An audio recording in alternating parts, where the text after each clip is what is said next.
What's up, kids? Welcome to week 18! Woohoo! Last week we learned that God protected Daniel from the scary lions. God sent his angel to shut the lion's mouth. We're gonna go backwards a little bit, just a little bit in the Bible, to see what happened with Daniel's friends. Daniel's friends also lived in this kingdom called Babylon with the king, and this is a different king because it's a little bit earlier than before the lion's den. And this king's name is Nebuchadnezzar.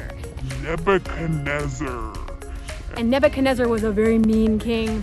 And these young men loved God. They had kind of funny names. Their names are Shadrach, Meshach, and Abednego, and they are Daniel's friends. And they decided to obey God even when it was really hard. Okay, so this is in the book of Daniel, starting in chapter 3. Look at the king. Doesn't he look like a mean king? He's so grumpy. This is what it says. King Nebuchadnezzar made a statue covered with gold. It was 90 feet tall.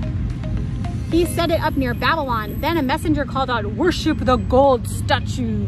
If you don't, you will be thrown into the blazing furnace." Wow, this king wants people to worship him. Should we worship the king or should we worship God? What should we do?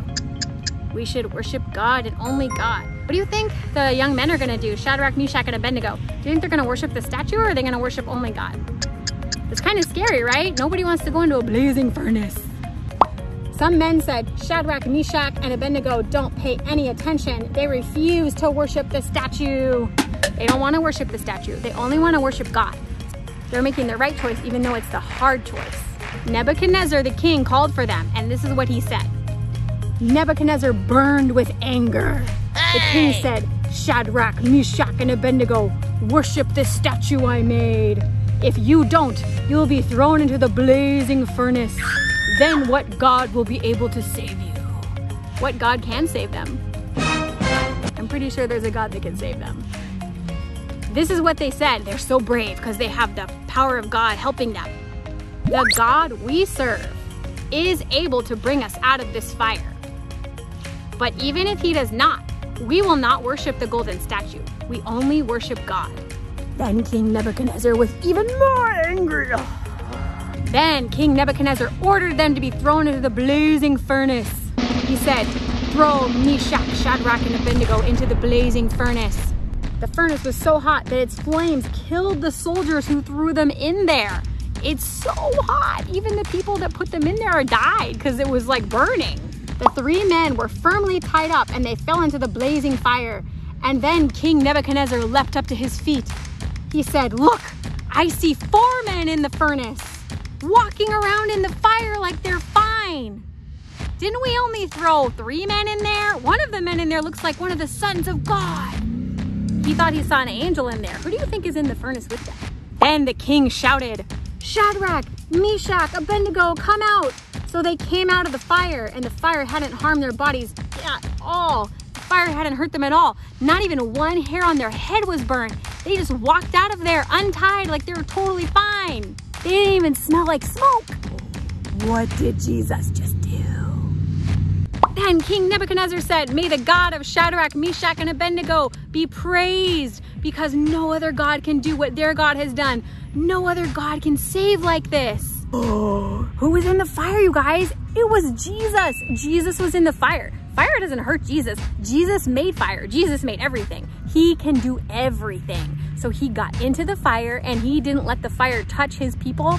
He didn't even let them smell like smoke. And they walked out of there with nothing tying on their arms at all. They just walked out free men.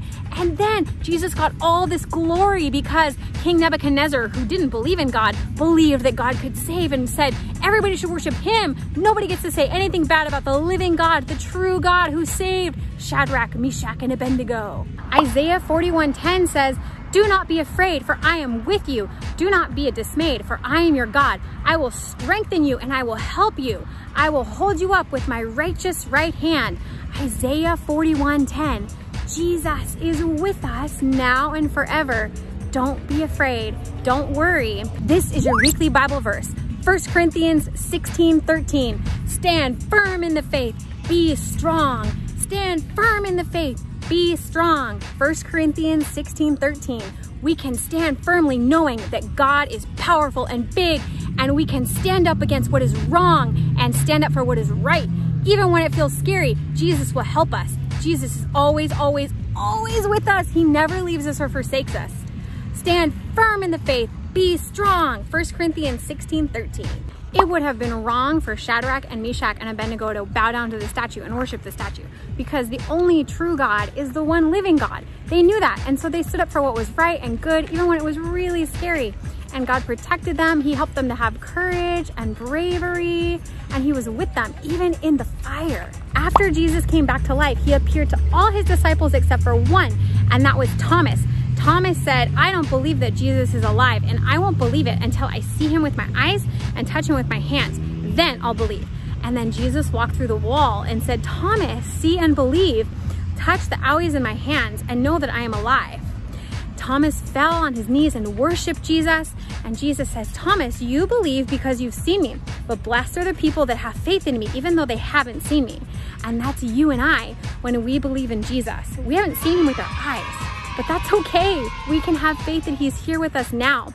And because we have that faith, we can put our full trust in him, and we can have courage to stand firm. This is your weekly challenge. Obey God. Do what is right. Make choices that honor God. I know that it's really hard sometimes, but the Holy Spirit helps us. He gives us that feeling in our heart when we know that we need to make a good decision, and he helps show us what the right decision is. Jesus helps us to resist doing the things that are wrong and stand firm for what is right and good. I love you guys, and I miss you so much. I'm sending hugs all the way around, and I'm thinking of you. I'm praying for you all the time. You guys have an amazing, blessed, faith-filled week. And remember to stand firm for Jesus. He loves you so much, and he's always with you. Bye.